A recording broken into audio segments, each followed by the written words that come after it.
أنا عملت دي ودي، تعالَ بقى أقول لك عملتهم إزاي. طبعًا زي ما باقول في كل فيديو أنا دلوقتي هاشرح على فوتوشوب، فلو أنت بتستخدم برنامج تاني أو بتصمم على الموبايل أو على أي حاجة، فكمّل عادي زي ما أنت، لإن أنا باشرح الفكرة بشكل عام مش على فوتوشوب بس، فأنت هتطبّقها طبعًا في البرنامج اللي أنت بتستخدمه زي ما أنت فاهم. طبعًا هاعمل النهارده تصميمين لشركة قهوة، طبعًا التصميم ده وهمي مش رسمي، يعني أنا ما اشتغلتش مع بن الشامي ده، أصلًا ما أعرفوش، بس قُلت أعمله، هو أصلًا في الأغلب برّه مصر يعني. بس كده يالّا نبدأ بأول تصميم، هنبدأ بالتصميم ده أول حاجة، فيالّا بقى نشيل كل حاجة دلوقتي كده.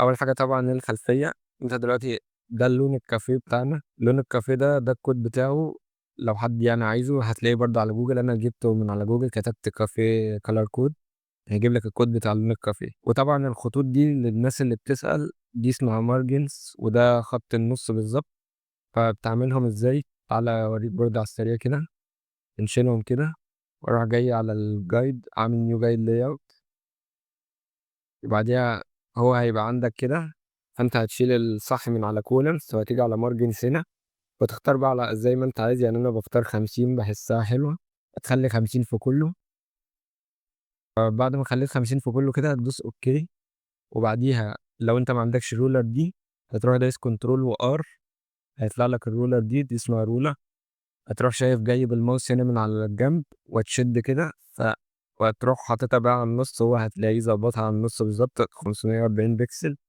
لأ نُص ال1080 يعني، وأبعاد الإنستا لو حد بيسأل 1080 في 1350 وبيقولوا إن في أبعاد جديدة اللي هي 1440 بس يعني لحد دلوقتي أنا مش شغال بدي، لو حد يعرف يعني حاجة يكتبها لنا في الكومنتات يعني. قُلت أقول لكم بس دي عشان كذا حد سألني عليها، فأول حاجة طبعًا ده اللون بتاعنا، فبدل ما الخلفية بتكون لون سادة بس كده، فبدل ما تبقى سادة كده هتروح جاية بالبرش تخلّيها كبيرة كده شوية والhardness تقللها أقل حاجة وتفضل دايس Alt عشان تاخد اللون ده وبعديها تحوّله لlinear adage وبنفس اللون بتاع الخلفية عادي يعني، هتروح دايس كليكاية كده هيطلع معاك اللون ده كده، فأنت ممكن تكبّرها شوية وتخلّيها كده، وممكن نقلل opacity شوية كده، أو ممكن تعملها بطريقة الgradient يعني هي مش فارقة أوي يعني، فهي طلعت معايا حاجة زي دي عامةً يعني عشان يخلّي الfocus أكتر على اللي في النُص هنا، بس ورُحت جايب دي من النت عادي، ده طبعًا المنتج يعني. هو حتى كان PNG يعني من غير خلفية، هو مضبّطها على طول كده، هو كان معدول بس كده شوية، أنا رُحت عاوجه كده، خلّيته معوج كده عشان كإنه طاير يعني، وقُلت أعمل له inner blue كده من الجناب هنا كإن في عشان الإضاءة جاية من وراه يعني، فدي طبعًا شرحتها كذا مرّة، هتروح على الeffects inner blue وتخلّيه مثلًا اللون اللي وراه ده، أو أفتح شوية، ممكن تفتحه كده شوية. وبعديها هتخلّي الsize كده قليلة، ممكن بقى تضبّط اللون على حسب أنا حاسّه ممكن يبقى أبيض أحسن أو ناحية الأبيض أحسن، ممكن يبقى كده الsize مثلًا 15 والّا حاجة، أو تزوّدها سِنّة وتقلل الopacity كده، لحد ما تبقى يعني الopacity 70 مثلًا والsize 20 حاجة زي كده مثلًا يعني، وتروح دايس كليك يمين على الeffects وبعديها create layer فهيعمل لك الinner blue كده كlayer، وتروح دايس mask وبعديها control I عشان تعكس الmask. وبعديها بالبرش البيضا هتروح بقى راسم الحتة الجناب بس مش عايزين فوق وتحت، فهتبقى حاجة زي دي كده، اللي هو كأنك glow من الجناب بس كده. أنا ده اللي أنا كنت عامله طبعًا، يعتبر ما فيش فرق بينهم عادي يعني، ورُحت عملت هنا بالكاميرا الraw filter شوية، أنت الكاميرا الraw filter يعني مش حاجة ثابتة على حسب المنتج اللي معاك، أنا طبعًا هنا باقلل highlights، أكتر حاجات باعملها باقلل highlights، أزوّد شوية shadow contrast، ممكن أزوّد vibrance لو محتاج texture برضه.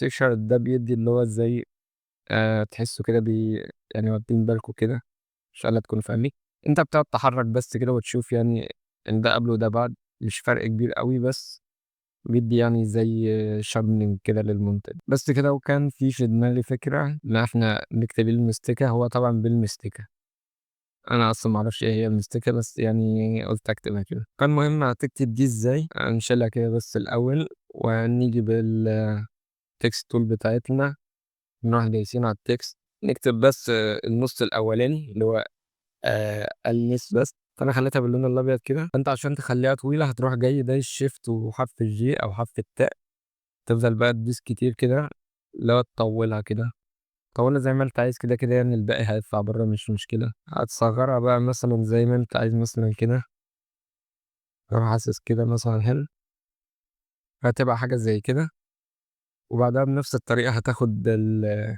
هتاخد دي كوبي عشان تبقى بنفس الأبعاد، وتكتب بقى التكملة بتاعتها، هتشيل طبعًا كلّه، تكتب طبعًا الأول الShift والJ أو التاء اللي هو عشان يبقى بادئها بالسطر بتاعنا ده، وبعديها تِكَة، إحنا طبعًا قاسمينها نُصّين يعني، فهي هتبقى كده. طبعًا عايزين نزوّد شوية Shift وحرف الG، فإحنا اللي هو هنزوّد كده، هي بس كده، هو كإنه إيه مشي كده، مشي كده، وبعدها رجع هنا تاني. فأنا فكّرت في فكرة بقى، أنت ممكن تاخد الجزء بتاع اللي هو التِكَة ده وهتحطه فوق المنتج، فكإنه مشي كده وبعدها جه من قدّام، فأنت ممكن تضبّطها كده يبقى مكانه هنا مثلًا، النِّس دي تروح ضابطها كده، مش عايزهم يبقوا بعاد عن بعض كده أوي، فهي بقت حاجة زي دي كده، اللي هو كإنه مشي كده وبعدها جه من فوقيه، كإنه زي الحبل كده. يعني ده شكل، يعني أنا قُلت أجرّب حاجة جديدة يعني، ما دام هو كده مش رسمي، فأنت اهبط براحتك يعني، ما فيش حد اللي عندك حاجة. واسم الخط برضه لو بتسأل RH ZAG وعامله على الregular.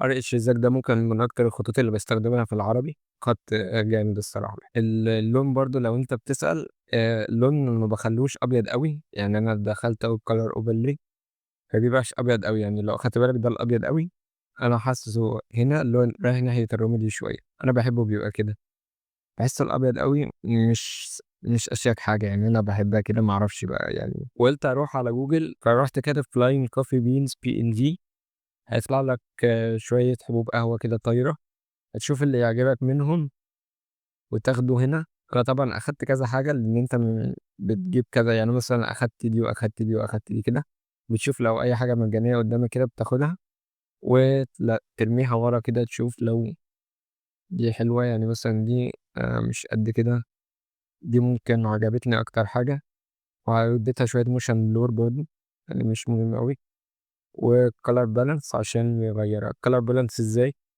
رُحت جاي كده فوقيها، ورُحت على الadjustment وبعديها color balance، وخليتها رايحة ناحية الأزرق شوية كده، لإن هي تحسّها محمرة بزيادة، بس كده يعني هي إيه، حاجة خفيفة كده بس. وطبعًا هنا عشان البتاع ده طاير، فعايزين زي نعمل له ضِل تحتيه هنا كده، فهتروح جاي بالبرش كده، بعديها تختار اللون ده، وبعديها هتغمّقه شوية، هيبقى أغمق منه يعني، هيبقى الدرجة الأغمق منه، وهتيجي عادي في أي حتة فوق الخلفية كده بالبرش كده صغير، ويبقى الhardness طبعًا 0، تروح دايس كليكاية كده، وبعديها تروح موسّعه كده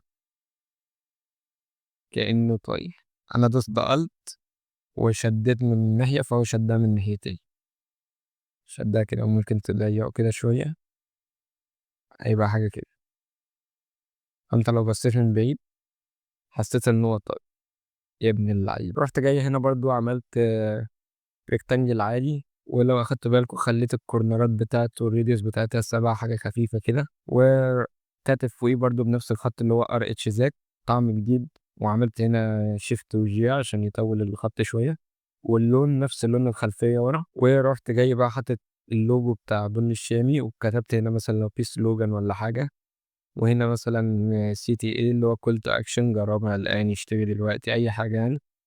وهنا برضه الicon بتاع الموقع دي اسمها website icon، وكتبت اسم الموقع بتاعهم، وطبعًا إحنا لو أخدت بالك إحنا مشينا مع الmargins بالضبط، كله الزاوية بتاعته تبقى على الmargins اللي هو 50، 50 اللي إحنا عملناه في الأول، بس دي في الأغلب يعني ما فيهاش أي مشكلة، وخلاص كده يبقى التصميم بتاعنا الأولاني خلص. نيجي بقى للتصميم التاني، ده ممكن فيه شوية يعني manipulation أكتر، اللي هو الدمج يعني والكلام ده، فشِلت أنا كله كده. فهنيجي بقى للتصميم التاني، أنا بعد ما شِلت كل حاجة، دي كده الخلفية بتاعتي، كنت عاملها باين بالAI مش فاكر أوي، أنا عاملها من فترة. أنت مثلًا لو عايز تعمل خلفية زي دي بالAI مثلًا، ممكن تقعد تجرّب على Gemini أو على ChatGPT، بس في الأغلب Gemini هو اللي هيعرف يطلّع حاجة زي دي. فالخلفية لو عايز عايزها ممكن اسيبها لكم في الديسكريبشن، بس انا مش فاكر بالظبط انا جبتها ازاي، بس في الاغلب AI يعني، لو اخدت بالك ده مش حقيقي، ده AI يعني. بس كده، ورحت جايب الكيس او المنتج بتاعنا هنا، ورحت حاطه، انا كنت عايزه كأنه هنا محطوط على الرملة، فطبعا شلت الخلفية والكلام ده يعني مفيش اي مشكلة. طبعا اول حاجة عشان تحسسه ان هو كأنه يعني غارس في الرملة او واقف في الرملة يعني، هتروح جايب الخلفية وتحطها فوق المنتج كده بالظبط، وتروح دايس على ماسك وبعديها كنترول واي، وترسم مثلا حتة الرملة اللي هي كأنها فوقيه هنا. واحنا لما بنرسم كده احنا كأن في رملة فوقيه، فاهم؟ طبعا هترسم ببراش العدمس بتاع الصفر، وترسم حاجة زي كده، تبقى من الجناب مثلا رفع أكتر كده، حاجة زي كده مثلا. لما تبص من بعيد هتحس إن هو غارس في الرملة، أو يعني لو شلتها كده يعني هو أكيد مش واقف هنا، بتحسها واقعية أكتر يعني. بس كده، دي حاجة خفيفة كده على السريع يعني، اللي هو كأنه غارس. وبعدين هتروح جاي على اللاير بتاعة المنتج، تعمل نيو لاير، وبعدين تخليها كليبنج ماسك عليه، وبالجريدينت تول الأسود هتروح شادد كده عشان كأن في برضو ظل من تحت هنا، وهتروح مقلل الأوباستي شوية تبقى على 50-60 كده. لو أخدت بالك هي ادي كده كأنه برضو في ظل من تحت. وتروح جاي برضو على اللاير بتاعة المنتج برضو، وهتعمل انر بلو، هتخليه مثلا لونه مصفر كده شوية، وخليت السايز 10 والأوباستي 100. وبعدين نعمل كرييت لاير دي انها كذا مرة، وهتروح جاي تعمل ماسك، بعدها كنترول اي، بعدها تروح راسم هنا بالفرشة البيضة كده، عشان كأن في الضوء جاي من هنا، فادى شوية لمسة. ممكن برضه ندي لمسة من هناك، بس أكيد مش هيبقى نفس القوة بتاعت ده، فبقلل الأوباستي، هيبقى 20-30 كده، وتمشي كده. ممكن تمشي مرة ولا حاجة، لو أخدت بالك اللي هو يبقى أخف شوية من اللي على الشمال، عشان هو أكيد أبعد منه يعني، مش هيبقوا نفس بعض. بس كده، دي حاجة بسيطة كده على السريع. وبعديها هتروح جاي برضه على اللاير، هتخش على الادجستمنت، وبعديها color balance عشان تدخله في المود اللي هو فيه ده. هو في مود أصفر شوية أو على برتقاني كده، أنا بزود الأصفرات وأزود شوية أحمر كده، لو أخدت بالك اللي هو أدخله كده في المود ده شوية يعني. بص، قبله تحسه كان شارب كده شوية، بعدها دخله كده في المود بتاع الأصفر ده، فتمام قوي كده. رحت شادد جريدينت من تحت هنا عشان يبقى أسود كده، يدي ظل كده من تحت. رحت جاي هنا حاطط عادي ريكتانجل ما فيهاش أي مشكلة، وكاتب القهوة العربي. طبعا الشكل الجولد ده انت هتخش على اللي انت كاتبها بالقهوة العربي، انا طبعا كاتبها بخط ار اتش زاك بول. هتروح دايس على الافكتس، بعديها جريدينت اوفرلي. فجريدينت اوفرلي هنا انا محمل زي باكج اللي هي فيها جولد جريدينتس، كل ده جولد هنا.